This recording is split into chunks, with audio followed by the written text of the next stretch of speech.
Section, no overtaking. No overtaking. Intersection. Yan, ha? Di ba, nag-aral naman kayo ng theoretical? Tama? Lahat ba kayo sa amin nag-aral ng theoretical?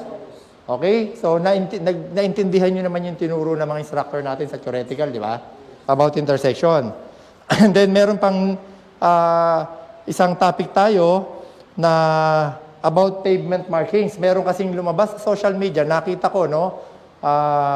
Kaya nga malaking tulong din yung mga nasa social media, yung pinapakita nila yung mga pagkakamali ng rider or driver. Minsan naman kasi, ang pinalalabas ay mali yung gobyerno. Okay? Kaya pakita rin natin yan sa screen ano, habang piniplay natin, habang tinuturo natin yan.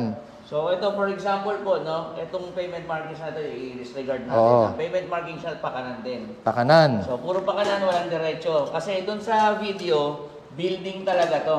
Yan.